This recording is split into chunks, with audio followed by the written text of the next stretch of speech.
மத்தேயு 6ஆம் அதிகாரம். மனுஷர் காண வேண்டும் என்று அவர்களுக்கு முன்பாக உங்கள் தர்மத்தை செய்யாதபடிக்கு எச்சரிக்கையாயிருங்கள். செய்தால் பரலோகத்தில் இருக்கிற உங்கள் பிதாவினிடத்தில் உங்களுக்கு பலனில்லை. ஆகையால் நீ தர்மம் செய்யும்போது மனுஷரால் புகழப்படுவதற்கு மாயக்காரர் ஆலயங்களிலும் வீதிகளிலும் செய்வது போல உனக்கு முன்பாக தாரை ஊதிவியாதே. அவர்கள் தங்கள் பலனை அடைந்து தீர்ந்தது என்று மெய்யாகவே உங்களுக்கு சொல்லுகிறேன்.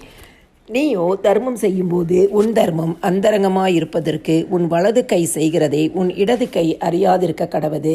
அப்பொழுது அந்தரங்கத்தில் பார்க்கிற உன் பிதா தாமே உனக்கு வெளியரங்கமாய் பலனளிப்பார். அன்றியும் நீ ஜெபம் பண்ணும்போது மாயக்காரரைப் போலிருக்க வேண்டாம். மனுஷர் காணும்படியாக அவர்கள் ஜெப ஆலயங்களிலும் வீதிகளின் சந்திகளிலும் நின்று ஜெபம் பண்ண விரும்புகிறார்கள். அவர்கள் தங்கள் பலனை அடைந்து தீர்ந்தது என்று மெய்யாகவே உங்களுக்கு சொல்லுகிறேன். நீயோ ஜெபம் பண்ணும்போது உன் அறை வீட்டுக்குள் பிரவேசித்து உன் கதவை பூட்டி அந்தரங்கத்தில் இருக்கிற உன் பிதாவை நோக்கி ஜெபம் பண்ணு.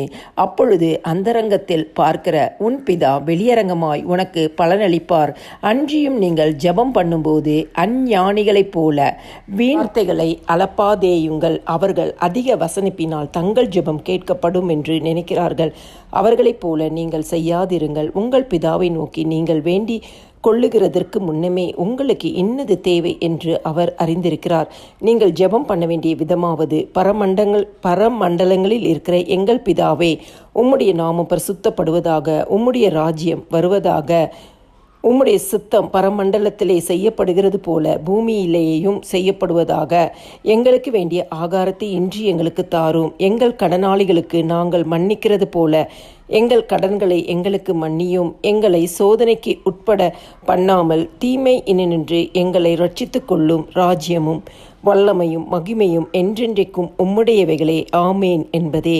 மனுஷருடைய தப்பிதங்களை நீங்கள் அவர்களுக்கு மன்னித்தால் உங்கள் பரமபிதா உங்களுக்கும் மன்னிப்பார். மனுஷருடைய தப்பிதங்களை நீங்கள் அவர்களுக்கு மன்னியாதிருந்தால் உங்கள் பிதா உங்கள் தப்பிதங்களையும் மன்னியாதிருப்பார். நீங்கள் உபவாசிக்கும் போது மாயக்காரரைப் போல முகவாடலாய் இராதேயுங்கள். அவர்கள் உபவாசிக்கிறதை மனுஷர் காணும் பொருட்டாக தங்கள் முகங்களை வாட பண்ணுகிறார்கள். அவர்கள் தங்கள் பலனை அடைந்து தீர்ந்ததென்று மெய்யாகவே உங்களுக்கு சொல்லுகிறேன். நீயோ உபவாசிக்கும் போது அந்த உபவாசம் மனுஷர்களுக்கு காணப்படாமல் அந்தரங்கத்தில் இருக்கிற உன் பிதாவுக்கே காணப்படும்படியாக உன் தலைக்கு எண்ணெய் பூசி உன் முகத்தை கழுவு. அப்பொழுது அந்தரங்கத்தில் பார்க்கிற உன் பிதா உனக்கு வெளியரங்கமாய் பலனளிப்பார். பூமியிலே உங்களுக்கு பொக்கிஷங்களை சேர்த்து வைக்க வேண்டாம். இங்கே பூச்சியும் துருவும் அவைகளை கெடுக்கும். இங்கே திருடரும் கன்னமிட்டு திருடுவார்கள். பரலோகத்திலே உங்களுக்கு பொக்கிஷங்களை சேர்த்து வையுங்கள். அங்கே பூச்சியாவது துருவாவது கெடுக்கிறதும் இல்லை. அங்கே திருடர் கன்னமிட்டு திருடுகிறதும் இல்லை. உங்கள் பொக்கிஷம் எங்கே இருக்கிறதோ அங்கே உங்கள் இருதயமும் இருக்கும். கண்ணானது சரீரத்தின் விளக்காயிருக்கிறது. உன் கண் தெளிவாயிருந்தால் உன் சரீரம் முழுவதும் வெளிச்சமாயிருக்கும். உன் கண் கெட்டதாயிருந்தால் உன் சரீரம் முழுவதும் இருளாயிருக்கும். இப்படி உன்னில் உள்ள வெளிச்சம் இருளாயிருந்தால் அவ்விருள் எவ்வளவு அதிகமாயிருக்கும். 2 எஜமான்களுக்கு ஊழியம் செய்ய ஒருவனாலும் கூடாது. ஒருவனை பகைத்து மற்றவனை சிநேகிப்பான், அல்லது ஒருவனை பற்றி கொண்டு மற்றவனை அசட்டை பண்ணுவான். தேவனுக்கும் உலக பொருளுக்கும் ஊழியம் செய்ய உங்களால் கூடாது.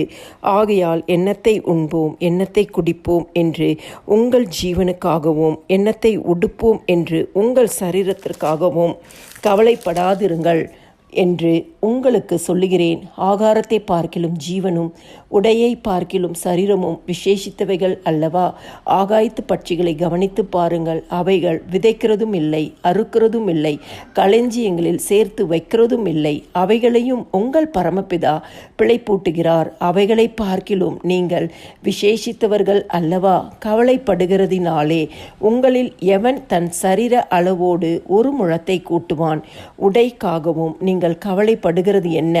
காட்டு புஷ்பங்கள் எப்படி வளர்கிறது என்று கவனித்து பாருங்கள். அவைகள் உழைக்கிறதும் இல்லை, நூற்கிறதும் இல்லை.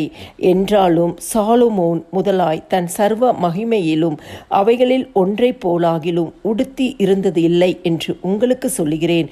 அற்ப விசுவாசிகளே, இருந்து நாளைக்கு அடுப்பிலே போடப்படும் காட்டு புல்லுக்கு தேவன் இவ்விதமாக உடுத்துவித்தால் உங்களுக்கு உடுத்துவிப்பது அதிக நிச்சயம் அல்லவா? ஆகையால் எண்ணத்தை உண்போம், எண்ணத்தை குடிப்போம், எண்ணத்தை உடுப்போம் என்று கவலைப்படாதிருங்கள். இவைகள் எல்லாம் அஞ்ஞானிகள் நாடி தேடுகிறார்கள். இவைகள் எல்லாம் உங்களுக்கு வேண்டியவைகள் என்று உங்கள் பரமபிதா அறிந்திருக்கிறார். முதலாவது தேவனுடைய ராஜ்யத்தையும் அவருடைய நீதியையும் தேடுங்கள், அப்பொழுது இவைகளெல்லாம் உங்களுக்கு கூட கொடுக்கப்படும். ஆகையால் நாளைக்காக கவலைப்படாதிருங்கள். நாளைய தினம் தன்னுடையவைகளுக்காக கவலைப்படும். அந்தந்த நாளுக்கு அதினதின் பாடு போதும்.